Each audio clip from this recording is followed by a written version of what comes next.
बताओ, फोटो लेना आएगा, कुछ पता ही नहीं है।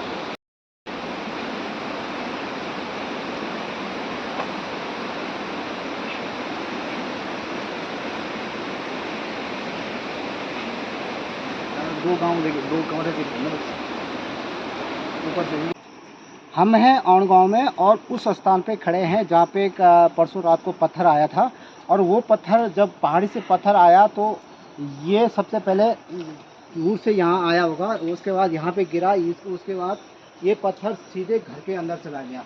अब मैं आपको दिखाना चाहूँगा कि ये घर है और इस घर की जो पीछे की दीवार थी, कमरे की जो पीछे की दीवार थी, इसको पूरा निस्ते नाबूद करके चला, पत्थर अंदर चला गया। अब पत्थर कितना बड़ा है, ये ऊपर से जो मकान की जो दीवारें थी उसके पत्थरों से ये पत्थर ढक चुका है।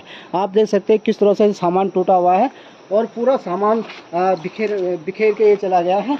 और जो घर वाले थे वो इसी के बगल में रह रहे थे। जब पता चला कि इतना बड़ा पत्थर यहाँ आ गया है तो लोगों में चीख पुकार मच गई। और ये आप इस पत्थर को देख सकते हैं कि किस तरह से इसने पूरा ये तोड़ दिया है। अब हम आपको दिखा सकते हैं कि ये दीवारें हैं और उसके बाद ये क्षतिग्रस्त, पूरा मकान क्षतिग्रस्त हो रखा है। दूसरी तरफ मैं अगर आपको दिखाना चाहूँगा तो ठीक इसी मकान के पीछे एक जो कल एक इतना बड़ा पत्थर आया है, मकान के बराबर जैसा पत्थर आ रखा है, वो ठीक है, आपको हमने तस्वीरें दिखाई थी। इस मकान के पीछे भी पत्थर, तो लगातार पत्थरों के गिरने का सिलसिला यहाँ पे जारी है। और लोगों की एक ही मांग है कि रेलवे ने जब सर्वे कर दी तो इस गांव को निश्चित तौर पे विस्थापन की मांग ये लोग यहाँ के ग्रामीण कर रहे हैं। और लोगों का कहना है कि इसी तरह से लगातार जिस तरह से रेलवे ब्लास्टिंग कर रही है, वाइब्रेशन हो रहा है, तीव्र गति की आवाज़ें आ रही हैं, तो उसके कारण ये गांव को क्षति हो रही है। और क्षति सामने दिख रही है, जब इतने बड़े बड़े बोल्डर यहाँ गिर रहे हैं तो मकानें टूट रही हैं, मकानों के ऊपर दरारें आ रही हैं। तो उससे क्या हो रहा है, यहाँ के ग्रामीण जो हैं भयभीत हैं और अपने मकानों को छोड़ने के लिए तैयार है। कुछ 2-3 परिवारों ने तो अपने घर छोड़ दिए हैं। अब कुछ लोग जो सबसे ऊपर थे जहाँ पत्थर गिर रहे हैं, उन लोगों ने सबसे नीचे वाले मकानों में चले गए हैं। अब इतनी तेज़ी से, तीव्रता से ऊपर पत्थर आएगा तो क्या वो घर भी बच पाएंगे, ये तो कहना असंभव। ये तो इनकी जो रेलवे विभाग है उसका सर्वे करेगा, मुआयना करेगा। जिला प्रशासन एक बार यहाँ पे जरूर, पटवारी जी भी आए थे, नायब तहसीलदार या तहसीलदार जो भी आए हुए थे, प्रशासन की ओर से 5,000 रुपये का मुआवजा इस घर के मालिक को दिया गया है। लेकिन वो कहते हैं कि मेरा घर तो सब कुछ टूट गया, हमने घर छोड़ दिया है। अब उस 5,000 में क्या होगा? लोगों की एक ही मांग है कि हमको यहाँ से विस्थापित कर दिया जाए।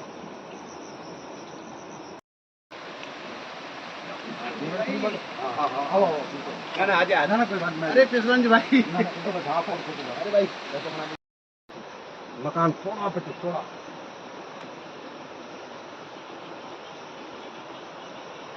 मन घूमू तो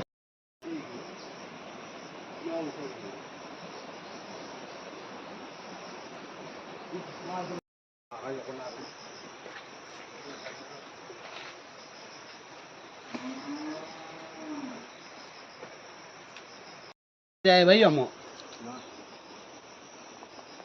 要是什么的，要有做，要给人家搞了吧。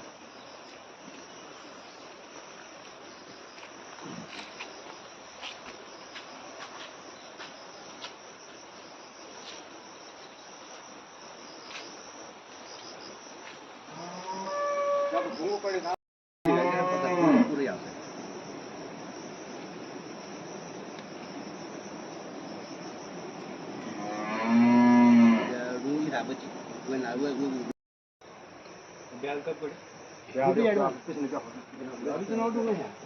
ये वाला बड़ा बोल्डर है।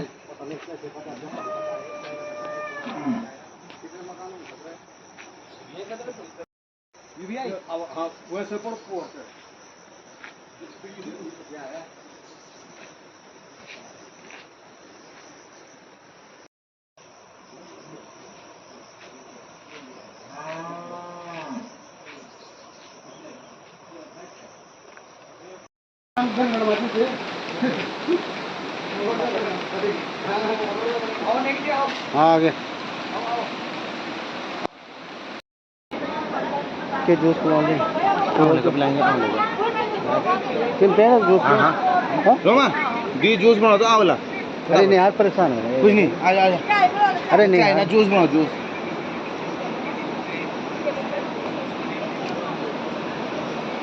रेलवे निर्माण चल रहा है, क्या बनना है, टनल बंद है कम से कम 7-8 महीनों से, तो रोज ब्लास्टिंग क्रैकिंग आ गए मकान में। भारत कंपनी हमारा आपने जो स्थान में पता था ना, किस स्थान में पता क्या होता है?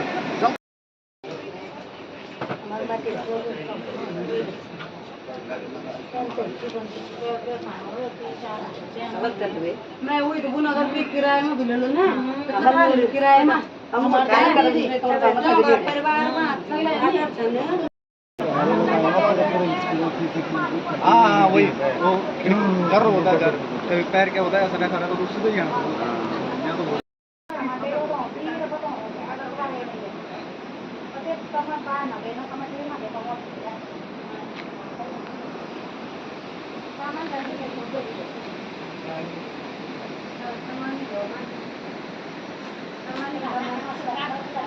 नमस्कार, मैं हूं खालिद नेगी और आप देख रहे हैं गांव तक। हम गांव की बात करते हैं, हम अपनी आवाज़ गांव के लोगों तक, लोगों की आवाज़ शहर तक पहुंचाते हैं और शहर की आवाज़ गांव तक पहुंचाते हैं। हम अपने चैनल के माध्यम से औण गांव में आए हैं, जो औण गांव बिल्कुल रुद्रप्रयाग से सटा हुआ गाँव है और बरसू ग्राम पंचायत में पड़ता है। रुद्रप्रयाग जनपद के अगस्त्यमुनि विकास खंड के बरसू ग्राम पंचायत के टोक में औण गांव है। आज इस औण गांव में इसलिए आने का मतलब आपको बता दें कि ये छोटा सा गांव है, 10-12 परिवारों का गांव है, लेकिन एक संकट इस गांव पे आके खड़ा हुआ है।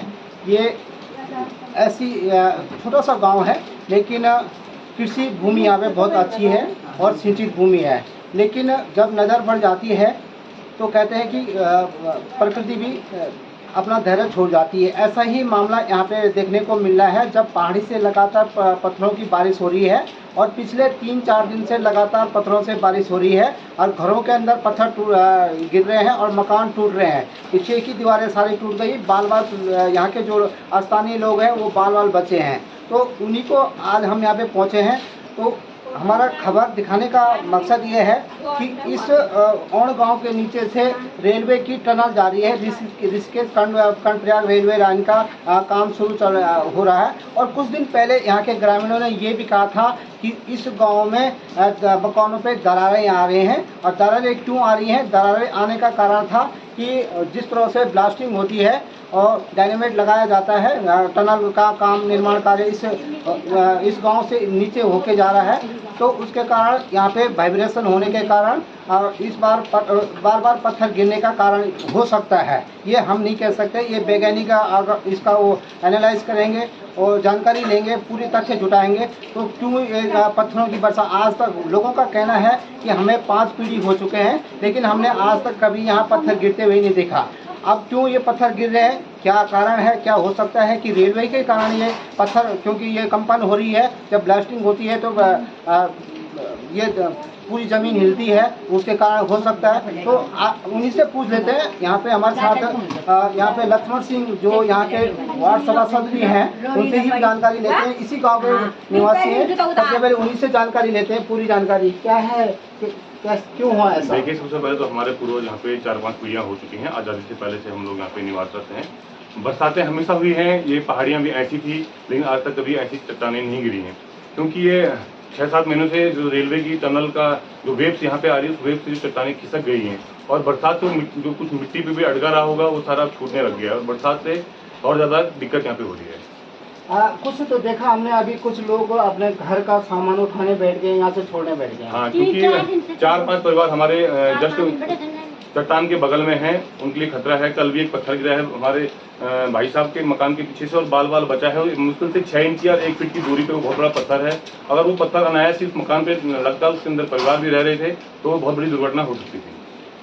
ये मैं आपके सामने देख रहा हूँ, कुछ दरारें भी हैं, दिखाई दे रही हैं। हाँ, ये जो टनल की जो ब्लास्टिंग हो रही है, उसकी वेव से सारी यहाँ पे पूरे गाँव में जितनी मकान हैं, सब में दरारें पड़ चुकी हैं, और ये दरारें धीरे धीरे बढ़ रही हैं। शायद टनल जो रेलवे वाले या आरएनएल वाले हैं, वो सही जानकारी देने को तैयार नहीं है कि उनकी जो टनल है वो एग्जिट में उसकी लोकेशन कहाँ पे है। कई बोलते हैं 300 मीटर पीछे है, कई बोलते हैं 100 मीटर, कभी 40 मीटर पीछे बोलते हैं, लेकिन ये मकानों में दरारें बहुत ज़्यादा पड़ चुकी हैं।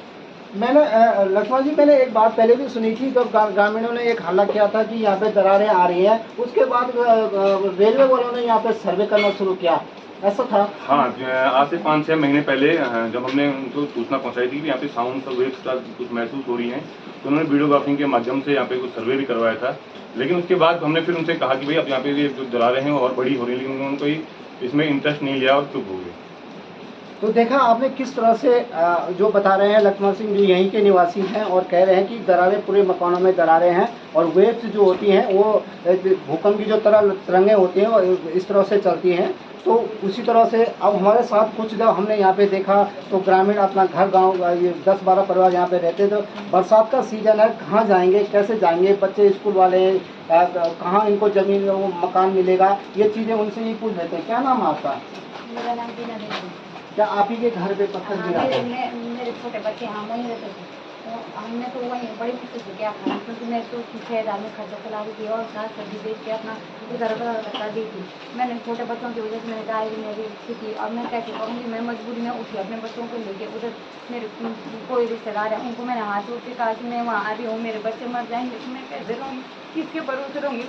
फिर मेरी जेठानी ने मेरे को फ़ोन किया कि तेरे कमरे में पत्थर आ गया, तेरा सामान आ गया। फिर वहाँ 3 बजे वापस आ गई और ये सामान मेरा है यहीं पे, ये दीवान है, टेबल है, अलमारी मैंने नीचे के गाँव में डाल दिए और आधा सामान मैं सुबह ले गई थी, फ्रिज और वॉशिंग मशीन और एक राशन पानी का सामान, सिलेंडर, चूल्हा, बर्तन वगैरह मैं सुबह ले गई थी। फिर मैंने सोचा कि इतना तो होगा नहीं, लेकिन देखा तो 3 बजे तक वो पत्थर आ गया था निकला, उन्होंने पूरा वहाँ ऐसा कर रखा है कि कमरे में रहने लायक है ही नहीं है। अब हम कहाँ जाए, हम परिवार तो वैसे अलग अलग रहती है, फिर हमारा पूरा किसी के लिए रहने के लायक नहीं है, वहाँ इतना भयानक खतरा होता है कि अब कैसे कहाँ जाएंगे हम। बच्चे कितने साल के हैं? बच्चे मेरे 3 साल की है और एक 8 साल का बच्चा है। प्रशासन आया था, क्या बोला प्रशासन आया? कुछ नहीं बोला उन्होंने बस यही बोला कि जब हम अगर ब्लास्टिंग करेंगे तो वहाँ आपको सूचना देंगे 10 मिनट पहले।